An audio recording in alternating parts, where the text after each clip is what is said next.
Hello students, welcome to Statistics by Savita. ನಾನಿಲ್ಲಿ YouTube ಚಾನಲನ್ನು PUC ಸ್ಟೂಡೆಂಟ್ಸ್ಗೆ ಅಂತ ಮಾಡಿದ್ದೆ. ಬಟ್ ನಿಮ್ಮದು ಎಕ್ಸಾಮ್ ಅನೌನ್ಸ್ ಆಗಿರೋದ್ರಿಂದ BCom BBA first year NEP exam announce ಆಗಿರೋದ್ರಿಂದ ನಾನು I decided to do this one syllabus. ನಿಮಗೆ ಈಗ ಆಲ್ರೆಡಿ ಸಿಲೆಬಸ್ ಅದು ಕಂಪ್ಲೀಟ್ ಆಗಿಬಿಟ್ಟು ನಿಮ್ಮ ಪೋರ್ಷನ್ ಎಲ್ಲ ಕಂಪ್ಲೀಟ್ ಆಗಿಬಿಟ್ಟು ಆಲ್ರೆಡಿ 1 ಮಂತ್ ಆಗ್ಲಿಕ್ಕೆ ಬಂತು ಇವಾಗ. That's why I want to remind the things, what are the syllabus you are having and what you have to do for a examination, what is the examination pattern and all. Okay students, ನೀವಿಲ್ಲಿ ಇದು first ನಿಮ್ಮದು ಇಲ್ಲಿ business statistics, what are the contents are there. Okay, 29th ನಿಮ್ದು exam ಅದಲ್ಲ, ಈ ಕಂಟೆಂಟಲ್ಲಿ ನಿಮಗೆ ಇಲ್ಲಿ 60 marks, 40 marks internals plus 60 marks ನಿಮಗೆ ಇಲ್ಲಿ you are writing the exam. Okay, then this is a theory and this is a internal marks. This what the 60 marks is content. The business statistics contents are the unit 1, the statistical data and the descriptive statistics is there. The first unit, our first model is statistical data and the descriptive statistics. What are the subtopics in that? The classification of a data. Classification means here the frequency distribution table. Frequency distribution you have to do it. Means the tally bar. ಇಲ್ಲಿ Tally bar ಒಂದನ್ನು ಹಾಕಬೇಕಾಗ್ತದೆ ನೀವು classification of a data. ನಾನು ಇನ್ನೊಂದು next ವಿಡಿಯೋದಲ್ಲಿ ನಿಮ್ಗೆ ಹೇಳ್ತೀನಿ ಅದನ್ನು ಏನಂತ ಯಾವುದಂತ ತೋರಿಸ್ಬಿಡ್ತೀನಿ, ನಾನು ನೀವೇ ಮಾಡ್ಕೊಳ್ಳಿರಿ ಅಂತ. Classification of data. Second one is a measures of central tendency. Measures of a central tendency. Third one is a measures of central ಟೆಂಡೆನ್ಸಿಯಲ್ಲಿ ಮೀನು, ಮೀಡಿಯನ್ನು, ಮೋಡು, ಹಾರ್ಮೋನಿಕ್ ಮೀನು ಮತ್ತು ಜಾಮೆಟ್ರಿಕ್ ಮೀನು. ದ ಮ್ಯಾಕ್ಸಿಮಮ್ ಅವ್ರು ಕೇಳೋದು ನಿಮಗಿಲ್ಲ mean, median and mode. Mean, median, mode and simple ಒಂದು discrete ಅಥವಾ class interval ಕೊಟ್ಬಿಟ್ಟು they are asking for a 10 mark question as a measures of central tendency, mean, median and mode. The third subtopic is a partitional value. Partitional values is nothing but it is a quartiles, deciles and percentiles. Okay, the quartile, decile, percentiles we already calculated in the class. The fourth unit is measures of variation. Measures of variation is nothing but the quartile deviation, mean deviation, standard deviation and coefficient of variation. You have to do it. They are asking illinda one question ಬರ್ತದೆ, ಇಲ್ಲಿಂದ ಒಂದು question, ಇಲ್ಲಿಂದ ಒಂದು question, ಇಲ್ಲಿಂದ ಒಂದು question ನಿಮಗೆ. The skewness, the fifth one is a skewness. That is a skewness is having the two types. One is a Karl Pearson's coefficient of skewness and Bowley's coefficient of skewness. Bowley's ಒಂದು ಕೇಳ್ಬೋದು ನಿಮಗೆ ಅಥವಾ Karl Pearson's ಕೇಳ್ಬೋದು. Unit 2 ಅಲ್ಲಿ simple correlation ಮತ್ತು regression. Simple correlation and regression. The theory part is there, the correlation, the types of correlation, the parts of the correlation, okay, the properties of correlation is there. The second is the Karl Pearson's coefficient of correlation. The one example is there, how to calculate, the formulas you have to take it, the Karl Pearson's coefficient of correlation. The third one is a Spearman's rank correlation. Spearman's rank correlation is a very important for a degree section. ಇಲ್ಲಿ rank correlation ನಿಮಗೆ ಒಂದು question compulsory ಬರ್ತದೆ ಇಲ್ಲೇ. Okay, then unit 3 is a index number. Index number is also a very important chapter and major marks content, mark scoring this one. The first is unweighted price index number. Unweighted price index number, that is a simple ಅಂದ್ರೆ wait ಇರಲ್ಲ, quantity ಇರಲ್ಲ, ಅಲ್ಲೇ ಬರೀ price ಅಷ್ಟೇ, price relative method, price ಅಷ್ಟೇ ಮಾಡ್ತೀವಿ ನಾವಿಲ್ಲಿ. ಸೆಕೆಂಡಲ್ಲಿ weighted price index number. Weighted price index ನಂಬರ್ಸಲ್ಲಿ they are asking for the aggregate method. Aggregate method means the last Pierce, Parshas, Marshall-Edgeworth, Dorpish-Pohle and Fisher's index number and TRT, FRT. You have to calculate. ಅದು ಒಂದು example 10 ಮಾರ್ಕ್ಸ್ಗೆ last Pierce ಇಂದ 5 ಬರ್ಬೋದು plus TRT, FRT. The third section is cost of living index number or consumer price index number is having a 2 types. One is a aggregative expenditure method and the one more is a family budget method. Okay, one more is a family budget method. ಈ ಎರಡು ಮೆಥಡಲ್ಲಿ ನಿಮಗೆ ಒಂದು example, ಒಂದು question compulsory ಎಕ್ಸಾಮಿಗೆ ಬರ್ತದೆ. ಯಾಕಂದ್ರೆ CPI ಕೇಳ್ತಾರೆ 100% sure. The fourth one is a time series. Time series is also the first is what is a time series and what are the components of time series is there. Then the second one is moving average method. Moving average method is a 3 yearly, 4 yearly and 5 yearly. The third one is a least square method. Least square, in that least square method, the straight line method, the quadratic method and the exponential method. Straight line method, quadratic and exponential method. Okay. These are the contents of your syllabus. ನಿಮ್ಮ syllabus content ಇದೆಲ್ಲ. Okay, ಇದರಲ್ಲಿ ನಿಮಗೆ ಈಗ pattern ಏನಪ್ಪ, pattern ಹೆಂಗಿದೆ ಇದ್ರದ್ದು ಅಂತಂದ್ರೆ, ನಿಮಗೆ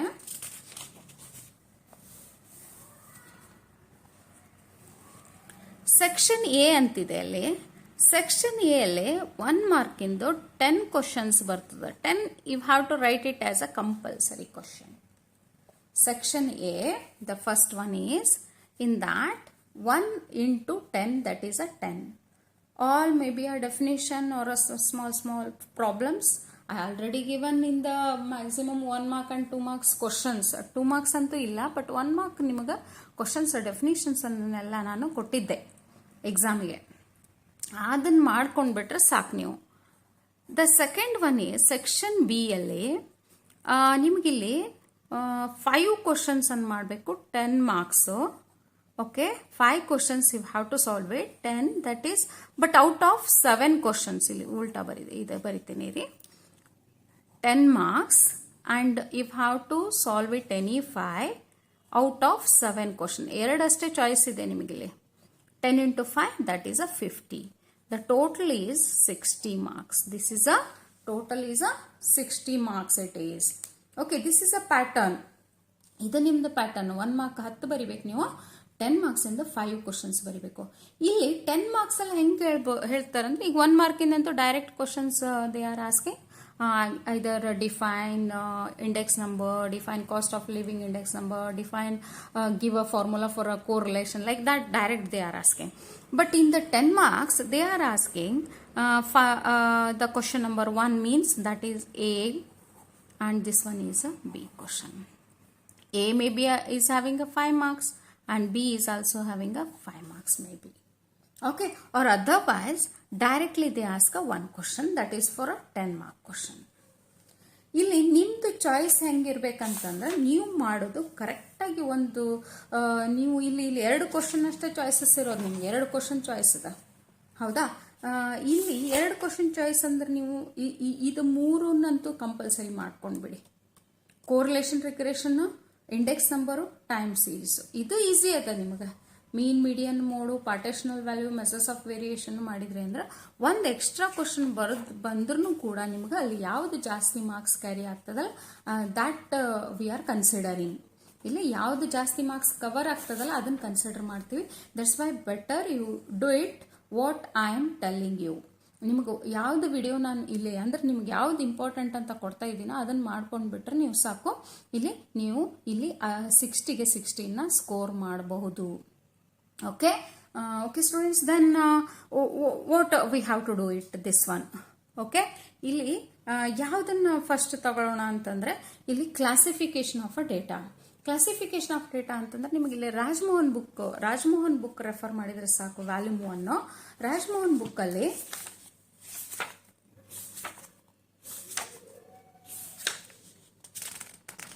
ಹೌದಾ, ಫ್ರೀಕ್ವೆನ್ಸಿ ಡಿಸ್ಟ್ರಿಬ್ಯೂಷನ್ ಅಲ್ಲಿ ಇಲ್ಲಿ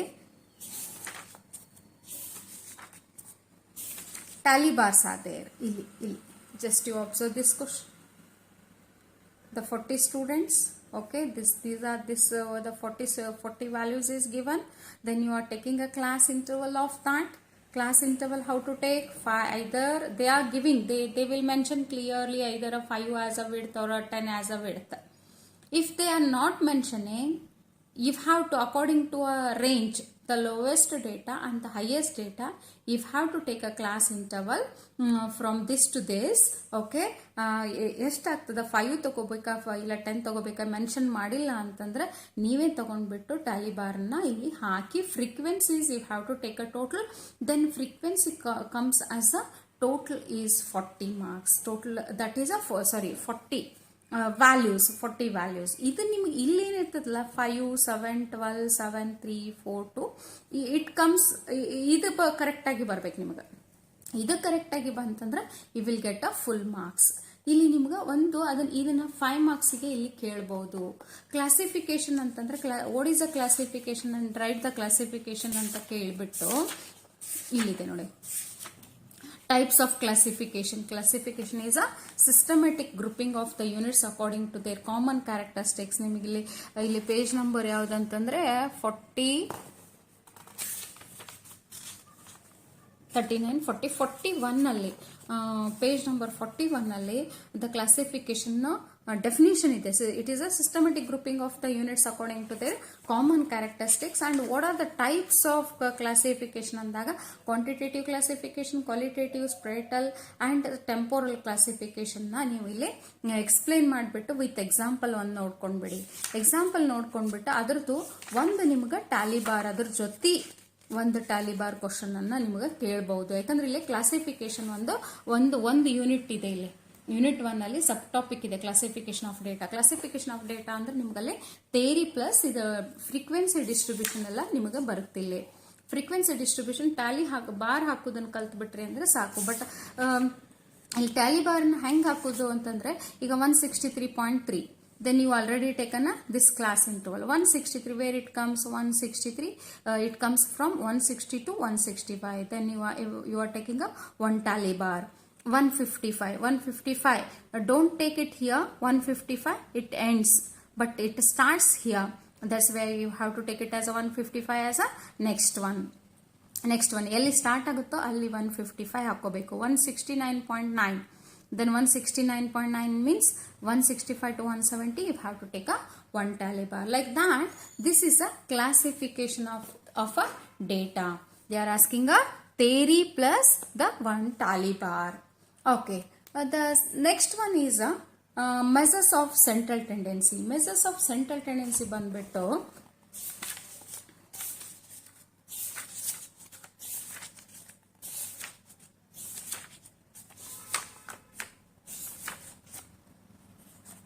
ಇಲ್ಲಿ ಮೀನು ಮೀಡಿಯನ್ ಮೋಡ್ ಬರ್ತದೆ. Central tendency, what is a central tendency? Then central tendency is a this one you have to take it as a definition over there. Okay, which there is a concentration of the measures, the central value around which there is a concentration is called as a measures of central tendency. What are the measures of central tendency means? That is a arithmetic mean, median, mode, geometric mean and a harmonic mean. Then how to calculate a mean, median, mode ನಾನು ಬರೀ ಇಲ್ಲಿ ತೋರಿಸಿರ್ತೀನಿ, ನಿಮ್ಗೆ ಮಾಡ್ಕೊಂಡು ಹೋಗ್ರಿ. ಯಾಕಂದ್ರೆ ನನಗೆಲ್ಲ video ಮಾಡ್ಲಿಕ್ಕೆ ಆಗೋದಿಲ್ಲ. ಬಟ್ ನಾನಿಲ್ಲಿ ನಿಮ್ಗೆ ಒಂದೆರಡು ವಿಡಿಯೋದಲ್ಲಿ ತೋರಿಸ್ತಾ ಇದ್ದೀನಿ ಇದನ್ನ. ಮೀನು ಇಲ್ಲೇ ಇದೆ, ಮೀನ್ ಇದೆ, median you have to take a for raw data and for a tabulated data you have to take both raw data and for a tabulated data. ಅಂದ್ರೆ ಒಂದು ಡಿಸ್ಕ್ರೀಟ್ ಇರ್ತದ, ಒಂದು ರಾ ಡೇಟಾ ಇರ್ತದ, ಒಂದು ಡಿಸ್ಕ್ರೀಟ್ ಕೇಸು, ಒಂದು tabulated data class interval ಇರ್ತದೆ. ಮೂರನ್ನು ನೀವು ಸರಿಯಾಗಿ ಫಾರ್ಮುಲಾಸ್ ಅನ್ನ ರಿಮೈಂಡ್ ಮಾಡ್ಕೊಂಡ್ಬಿಟ್ಟು ಪ್ರಾಕ್ಟೀಸ್ ಮಾಡಿ ಅದನ್ನ ತಗೊಂಡ್ಬಿಟ್ರೆ ಸಾಕು. ಆಲ್ರೆಡಿ ನೀವು ಈಗ PUC ಅಲ್ಲಿ ಓದಿರಿ, ಇದನ್ನ ಮತ್ತೆ ರಿಮೈಂಡ್ ಮಾಡ್ಕೊಂಡ್ರೆ ಸಾಕು. ಮೀನ್, ಮೀಡಿಯನ್, ಮೋಡ್ ಅನ್ನ ನೀವು ಇಲ್ಲಿ ಕ್ಯಾಲ್ಕುಲೇಟ್ ಮಾಡಬಹುದು. How to calculate a mean, median, mode ಅಂತ ಒಂದು ಎಕ್ಸಾಂಪಲ್ ಯಾವ್ದಾದ್ರು ತಗೊಂಡ್ಬಿಟ್ಟು ನೀವು ಒಂದು ಎಕ್ಸಾಂಪಲ್ ಅನ್ನ ಇಲ್ಲಿ ಮಾಡ್ಕೊಂಡ್ಬಿಡಿ. ಯಾವ್ದಾದ್ರು ಒಂದು ಎಕ್ಸಾಂಪಲ್, ಡಿಸ್ಕ್ರೀಟ್ ಕೇಸ್ ಇರ್ಬೋದು, ಒಂದು ಕ್ಲಾಸ್ ಇಂಟರ್ವಲ್ ಒಂದು ಮಾಡ್ಕೊಂಡ್ಬಿಡಿ. ಯಾಕಂದ್ರೆ ರಾ ಡೇಟಾ ನಿಮ್ಗೆ ಕೇಳಿದ್ರು ಕೂಡ ನಿಮ್ಗೆ ಅಲ್ಲಿ 1 ಮಾರ್ಕಲ್ಲಿ ಕೇಳಬಹುದು ಅದನ್ನ 1 ಮಾರ್ಕಲ್ಲಿ. ಬಟ್ ಈ ಟೈಪ್ ಎಕ್ಸಾಂಪಲ್ ಅನ್ನು ನೀವು ಮೀನು ಮಾಡೋದು, ಮೀಡಿಯನ್ನು ಮಾಡೋದು, ಮೋಡನ್ನು ಮಾಡೋದನ್ನ ಒಂದು ಎಕ್ಸಾಂಪಲ್ ಅನ್ನ ನೀವು ಕ್ಯಾಲ್ಕುಲೇಟ್ ಮಾಡ್ಕೊಳ್ಳಿ. Okay, the next one is a partitional values. Partitional value is that is a quartiles, deciles and percentiles. Quartiles, deciles and percentiles, if you have to take it, ಇಲ್ಲಿ ಸೆಂಟ್ರಲ್ ಟೆಂಡೆನ್ಸಿ ಮುಗಿದ ತಕ್ಷಣ ನಿಮ್ಗೆ ಇಲ್ಲಿ geometric ಮೀನ್, harmonic ಮೀನ್ ಮುಗಿದ ತಕ್ಷಣ ಇಲ್ಲಿ quartile, decile, percentile ಬರ್ತದ. ಅಲ್ಲಿ how to take a quartiles, how to calculate a deciles, and how to calculate a percentile over here. Quartiles anna decile ಮತ್ತು percentile. QR quartiles ಅಂದ್ರೆ divide by 4, deciles ಅಂದ್ರೆ divide by 10, percentile ಅಂದ್ರೆ divide by 100. Okay, ಇದು ಮೂರು ಐತಲ್ಲ, ನೀವು ಕ್ವಾರ್ಟೈಲು decyl ಪರ್ಸೆಂಟೈಲ್ನ ಒಂದು ಎಕ್ಸಾಂಪಲನ್ನು ನೀವು ಇಲ್ಲಿ ಮಾಡ್ಕೊಂಡ್ಬಿಡಿ. ಯಾಕಂದರೆ ಇದನ್ನು 10 ಮಾರ್ಕ್ಸಿಗೂ ಬರ್ಬೋದು. ಮೂರು ನಿಮ್ಗೆ ಕ್ಲಾಸ್ ಇಂಟರ್ವಲ್ ಕೊಟ್ಬಿಟ್ಟು ಮೂರು ಕೇಳಿದ್ರು ಅಂದರೆ ಅದು that is they are asking for a 10 mark question, R otherwise they are asking for a 5 marks question. Discrete case ಈ ಟೈಪ್ ಇತ್ತಂದ್ರೆ, ರಾ ಡೇಟಾ ಇತ್ತಂದ್ರೆ discrete case they are asking, and if they are giving a class interval they are asking for a this is a 10 mark question. ಇದೇ example ಮಾಡ್ಕೊಳ್ಳಿ. ಇದನ್ನ ಒಂದು ಮಾಡಿಬಿಟ್ರಿ ಅಂದ್ರೆ ನಿಮ್ಗೆ ಗೊತ್ತಾಗ್ಬಿಡ್ತದೆ how to calculate a quartile, decile and percentile. Okay, then the next one is a measure of variation. ಈಗ measures of central tendency ಆಯ್ತಾ, ಪಾರ್ಟೇಷನಲ್. ನೀವು ಯಾವುದಾದ್ರೂ ನಿಮ್ಗೆ ಗೊತ್ತಾಗಿಲ್ಲ, ಕನ್ಫ್ಯೂಷನ್ ಆಯಿತು ಅಂತಂದ್ರೆ ನಂಗೆ ಮೆಸೇಜ್ ಮಾಡಿ, ನಾನು ಇಮಿಡಿಯೇಟ್ ನಿಮಗೆ ಮಾಡಿ ಕಳಿಸ್ತೀನಂತೆ. ಪಾರ್ಟೇಷನಲ್ ವ್ಯಾಲ್ಯೂಸ್ ಆಯ್ತಾ. ಈಗ next measures of variation. Measures of variation is a dispersion. Dispersion is the coefficient of, this is a variation chapter. This is a 165 page number, variation chapter. What is the variation? Variation is the property of deviation of values from the average. The degree of variation is indicated by the measures of variation. The range, quartile deviation, mean deviation and standard deviation. ಇಲ್ಲಿ quartile deviation, ನಿಮ್ಮ quartile, decile, percentile ಮಾಡಕ್ ಬರ್ತೈತಿ ಅಂದ್ರೆ ಸಾಕು, you can calculate quartile deviation easily. Okay, ನಿಮ್ಗೆ range ಬಂದ್ಬಿಟ್ಟು 1 ಮಾರ್ಕಿಗೆ ಅಷ್ಟೇ ಬರ್ತದಲ್ಲೇ, ಫಾರ್ಮುಲಾಸ್ ಅಷ್ಟೇ ಮಾಡ್ಕೊರಿ, highest value minus lowest value. ಇಲ್ಲಿ quartile deviation is equals to Q3 minus Q1 divided by 2.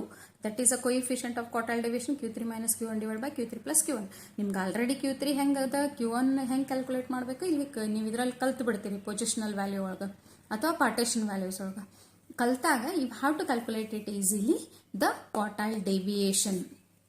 Quartile deviation ನೀವು ಈಸಿಯಾಗಿ ಇಲ್ಲಿ ಕ್ಯಾಲ್ಕುಲೇಟನ್ನು ಮಾಡ್ಬೋದು. ಕ್ವಾರ್ಟೈಲ್ ಡೆವಿಯೇಷನ್ನ ಈ ಟೈಪ್ ಒಂದು ಎಕ್ಸಾಂಪಲ್ ನೀವು ಮಾಡ್ಕೊಂಡ್ಬಿಡ್ರಿ. ಈ ಟೈಪ್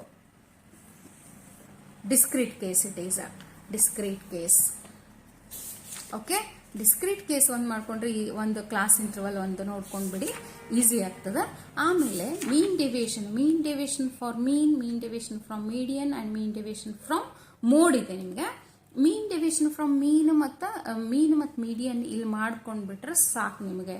ಮೋಡ್ ಏನು ಅಂತ ಅಷ್ಟು ಇಂಪಾರ್ಟೆಂಟ್ ಇಲ್ಲ, ಬಟ್ ಮೀನ್ ಮತ್ತು ಮೀಡಿಯನ್ ಎರಡನ್ನೂ ನೀವು ಇಲ್ಲಿ ಮೀನ್ ಡೆವಿಯೇಷನ್ ಫ್ರಮ್ ಮೀನು ಮತ್ತು ಮೀನ್ ಡೆವಿಯೇಷನ್ ಫ್ರಮ್ ಮೀಡಿಯನ್ ಮಾಡ್ಕೊಂಡ್ಬಿಟ್ರೆ, ಮೀನು ಮತ್ತು ಮೀಡಿಯನ್ ಕ್ಯಾಲ್ಕುಲೇಟ್ ಮಾಡಕ್ ಬಂದ್ರೆ ಸಾಕು, you can calculate mean deviation from median. ಇದು ಸೆಂಟ್ರಲ್ ಟೆಂಡೆನ್ಸಿ ಮತ್ತು ಪಾರ್ಟೇಷನ್ ವ್ಯಾಲ್ಯೂಸ್ಗೆ ಡಿಪೆಂಡ್ ಐತಿದು. ಬಟ್ ಸ್ಟ್ಯಾಂಡರ್ಡ್ ಡೆವಿಯೇಷನ್ ನನಗೇನು ಅನ್ಸುತ್ತೆ, ಇಲ್ಲಿ ಸ್ಟ್ಯಾಂಡರ್ಡ್ ಡೆವಿಯೇಷನ್ ಬದಲಿ ಅವರು CV ಪ್ರಾಬ್ಲಮ್ ಅನ್ನ ಕೇಳ್ಬೋದು. ಕೊಯಿಫಿಷಿಯಂಟ್ ಆಫ್ ವೇರಿಯೇಷನ್ ಚಾಪ್ಟರು ಇಲ್ಲಿದೆ ನೋಡಿ, coefficient of variation chapter, that is a 187 page number is a 187. The CV is equals to standard deviation divided by x bar, means the arithmetic mean into 100. ಇದು problem ಅನ್ನ ನಿಮಗೆ coefficient of variation problem ಅನ್ನ ಕೇಳಬಹುದು ಅವರು. ಈ type example 10 ಮಾರ್ಕ್ಸಿಗೆ ಒಂದು ಬರ್ಬೋದು ಅಂತ ನಾನು ಅನ್ಕೊಳ್ತೀನಿ. ಬಟ್ ಇದೊಂದು ಎಕ್ಸಾಂಪಲ್ ಅನ್ನ ನೀವು ಮಾಡ್ಕೊಂಬಿಡಿ. ಇದನ್ನ ಎಕ್ಸಾಂಪಲ್ ಮಾಡ್ರೆ how to calculate standard deviation ನಿಮ್ಗೆ ಗೊತ್ತಾಗ್ಬಿಡ್ತದೆ. ಇಲ್ಲಿ ಹೆಂಗೆ ಸ್ಟ್ಯಾಂಡರ್ಡ್ ಡೆವಿಯೇಷನ್ ಕ್ಯಾಲ್ಕುಲೇಟ್ ಮಾಡ್ಬೇಕಂತನೂ ಗೊತ್ತಾಗ್ಬಿಡ್ತದೆ. Plus coefficient of variation calculate ಮಾಡ್ಬೋದು. ಬಟ್ ಇಲ್ಲಿ ಕೊಯಿಫಿಷಿಯಂಟ್ ಆಫ್ ವೇರಿಯೇಷನ್ ಕ್ಯಾಲ್ಕುಲೇಟ್ ಮಾಡಿ ಅಂತ ಕೊಡೋದಿಲ್ಲ ನಿಮ್ಗೆ. ಇಲ್ಲೇ which is more consistent and which is a most better scorer on on average. ಇದು ಒಂದು ಕ್ರಿಕೆಟ್ ಪ್ರಾಬ್ಲಮ್ ಇರ್ಬೋದು, ಫುಟ್ಬಾಲ್ ಪ್ರಾಬ್ಲಮ್ ಇರ್ಬೋದು, ಅಥವಾ ರನ್ ಸ್ಕೋರರ್, ಏನೋ ಈ type problems, company A company B comparison ಇರ್ತದೆ ಇಲ್ಲಿ. ಈ ಟೈಪ್ CV ಪ್ರಾಬ್ಲಮ್ ಬಂದಾಗ you can calculate like that. Okay, this is for a measures of variation is over. Then the coefficient of skewness. The skewness and kurtosis ಐತ್ಲ, ಇಲ್ಲಿ moments ಮತ್ತು ಕ್ಯೂಟೋಸಿಸ್ ಏನು ಮಾಡ್ಲಿಕ್ಕೆ ಹೋಗ್ಬೇಡ್ರಿ. ಬಟ್ ಇಲ್ಲಿ ಸ್ಕಿವ್ನೆಸ್ ಅದ ನೋಡು, skewness means asymmetry or non symmetry or lack of symmetry. ಇಲ್ಲಿ the Karl Pearson's coefficient of skewness, S is equals to x bar minus z divided by sigma, mean minus mode divided by sigma. ಇದು ಒಂದು ಪ್ರಾಬ್ಲಮನ್ನು ನೋಡ್ಕೊಳ್ಳಿ ಸಾಕು. ಮತ್ತು ಅದು ಮಾಡಿಲ್ಲ ಅಂತಂದರೆ ಇಲ್ಲಿ ಸ್ಪಿಯಮನ್ಸ್ ಅಂತ ಬಂದರೆ ಇಲ್ಲ ಬೌಲೇಸ್. ಓಕೆ, ಇಲ್ಲಿ ಬೌಲೇಸ್ ಇಂಪಾರ್ಟೆಂಟು ನನಗೆ. ನೀವು ಕಾರ್ಲ್ ಪಿಯರ್ಸನ್ಸ್ಗಿಂತನೂ ಬೌಲೇಸ್ ಎಕ್ಸಸೈಸ್ 3 ಐತಲ್ಲ, ಇಲ್ಲಿ ಎಕ್ಸಸೈಸ್ 3 ಮತ್ತು 4 ಇದು 2 ಮಾರ್ಕ್ಸಿಂದಿದ್ದು, 1 ಮಾರ್ಕಿಂದಿದ್ದು. ಬಟ್ ಇಲ್ಲಿ ನೀವು ಒಂದು ಕ್ಲಾಸ್ ಇಂಟರ್ವಲ್ ಎಕ್ಸಾಂಪಲ್ನ ನಾನು ಕ್ಲಾಸಲ್ಲಿ ಮಾಡಿಸಿದ್ದೀನಿ ನಿಮಗೆ, ಬೌಲೇಸ್ ಕೋಎಫಿಷಿಯಂಟ್ ಆಫ್ ಸ್ಕ್ಯೂನೆಸ್. ಒಂದು ಎಕ್ಸಾಂಪಲು ಕ್ಲಾಸ್ ಇಂಟರ್ವಲ್ ಕೊಟ್ಬಿಟ್ಟು ಮಾಡೋದನ್ನು ಹೇಗೆ ಮಾಡಬೇಕು ಅಂದರೆ Q1 ನಿಮ್ಮ Q2 Q3 ಕ್ಯಾಲ್ಕುಲೇಟ್ ಮಾಡ್ಲಿಕ್ಕೆ ಬಂದರೆ ಸಾಕಿದು. You can calculate the Bowley's coefficient of skewness. Okay, ಆ ಟೈಪ್ ಎಕ್ಸಾಂಪಲ್ನ ಕ್ಲಾಸ್ ಒಳಗೆ ಮಾಡ್ಸೀನಿ. ಆ ಎಕ್ಸಾಂಪಲ್ ಒಂದು ನೋಡ್ಕೊಂಡ್ಬಿಟ್ರೆ you can calculate this skewness. Okay, this is the first unit. First unit is if you are having any confusion or anything, message me. ನೀವು ಇಲ್ಲಿ ಏನೋ ಕನ್ಫ್ಯೂಷನ್ ಇತ್ತು, ನಿಮ್ಗೆ ಮಾಡ್ಲಿಕ್ಕೆ ಬಂದಿಲ್ಲ problems, if you can't calculate, if you are not understanding, message me immediately. I will do and I will send you a video. Okay, this is for unit 1. ಅಂತ next ಯೂನಿಟಲ್ಲಿ ನಾನು second 3 ಮತ್ತು 4 ಒಂದು ಮಾಡಿಬಿಡ್ತೀನಿ. ನೀವು ಒಂದೆರಡು ಇದನ್ನು ನೋಡ್ಕೊಂಡ್ಬಿಟ್ಟು ನೀವು ಅದರ ಪ್ರಕಾರ ಸ್ಟಡಿ ಮಾಡಿಬಿಡಿ, ಮಾಡಿ. Okay students, thank you for watching the video. Subscribe, like and comment the video.